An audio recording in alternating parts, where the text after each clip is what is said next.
আসসালামু আলাইকুম। Kitchen by আজমাইস মম থেকে আপনাদের সবাইকে স্বাগতম। আমি আজকে আপনাদের সাথে বাঁধাকপির খুবই দারুণ একটি রেসিপি শেয়ার করব। শীতের সবজি হিসেবে বাঁধাকপির জুড়ে মেলা ভার। তাই আজকে আমি আপনাদের সাথে একটি বাঁধাকপির রেসিপি শেয়ার করতে যাচ্ছি। প্রথমে মৃদু আঁচে একটি প্যান নিয়ে কুচি কুচি করে ছোট করে বাঁধাকপিটা কেটে নিয়ে সিদ্ধ করার জন্য প্যানে দিয়ে দিতে হবে। এভাবে ঝুরি ঝুরি করে বাঁধাকপিটা কেটে নিলে খুব তাড়াতাড়ি সিদ্ধ হয়ে যাবে।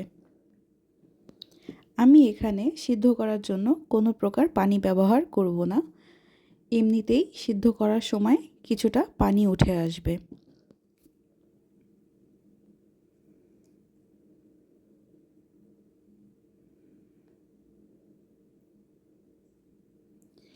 এবার আমি এতে দিয়ে দিচ্ছি 1 চামচ পরিমাণ লবণ।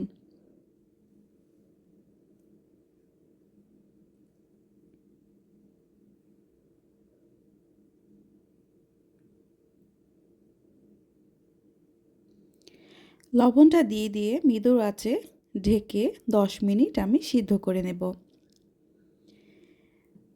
মাঝে খানিকটা হলুদ 1/2 চামচ পরিমাণ আমি যোগ করব, যাতে কিছুটা রঙের পরিবর্তন আসে এবং খেতে কিছুটা সুস্বাদু লাগে। হলুদের গুঁড়োকে বাঁধাকপির সাথে ভালো করে নেড়ে মেখে নিয়ে ঢেকে আরও 5 মিনিট আমি সিদ্ধ করে নেব। খেয়াল রাখতে হবে চুলার জাল কিন্তু সবসময় মৃদু আঁচে থাকতে হবে।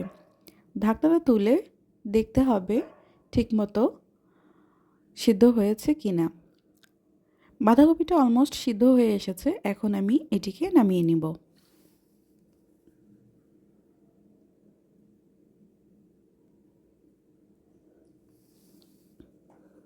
এবার মৃদু আঁচে প্যানটাকে বসিয়ে আমি দিয়ে দিব 2 থেকে 3 টেবিল চামচ পরিমাণ সয়াবিনের তেল। আপনারা যে কোনো তেল ব্যবহার করতে পারেন। তেলটা গরম হয়ে আসলে এরপর দিয়ে দেব কুচি করে রাখা পেঁয়াজ। এই পেঁয়াজটাকে ভালো করে নেড়ে বেরেস্তার মতো করে ভেজে নিতে হবে।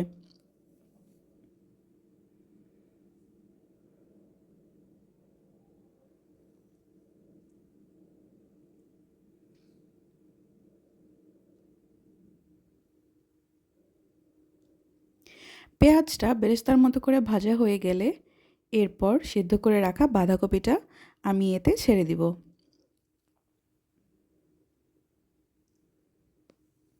ভালো করে নেড়ে বেরেস্তা পেঁয়াজের সাথে বাঁধাকপিটাকে মিশিয়ে নিতে হবে।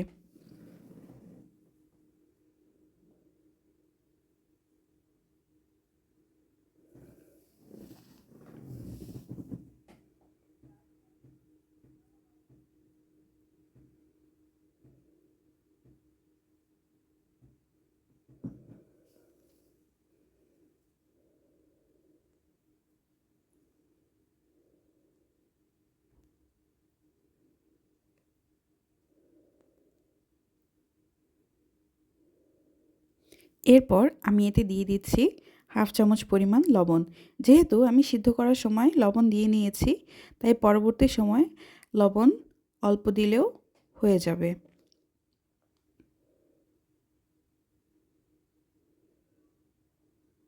এরপর মিনিট 5 মৃদু আঁচে রান্না করতে হবে। মিনিট 5 পরে একটি ডিম উপর থেকে এভাবে ভেঙে বাঁধাকপিতে ছেড়ে দিতে হবে। এরপর ডিমটাকে ভালো করে বাঁধাকপির সাথে এভাবে নেড়ে সর্বত্র ছড়িয়ে দিতে হবে, যাতে ডিমটা সর্বত্র ছড়িয়ে পড়ে। ভালো করে নেড়ে ডিমটাকে বাঁধাকপির সাথে ভালো করে মেখে নিতে হবে।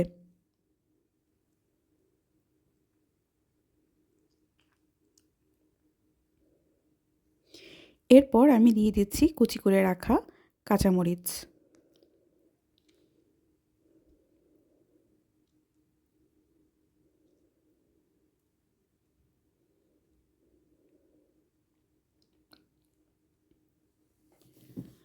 কাঁচামরিচটা যোগ করার পরে এবার আমি দিয়ে দিচ্ছি কুচি করে রাখা ধনিয়া পাতা।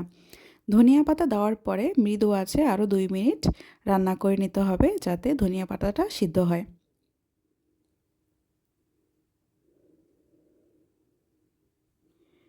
ভাজিটা অলমোস্ট হয়ে এসেছে। খুবই ঝটপট এবং খুবই অল্প সময়ে আপনারা খুব সহজেই এই ভাজিটা তৈরি করতে পারেন। ব্যাস, আমার বাঁধাকপির ভাজি তৈরি। এবার গরম গরম নামিয়ে পরিবেশন করতে হবে। এটি ভাত, রুটি অথবা পরোটার সাথে দুর্দান্ত একটি কম্বিনেশন। আজকে এ পর্যন্তই। নতুন কোনো ভিডিও নিয়ে আমি আপনাদের সামনে আবার হাজির হব। Thank you for watching.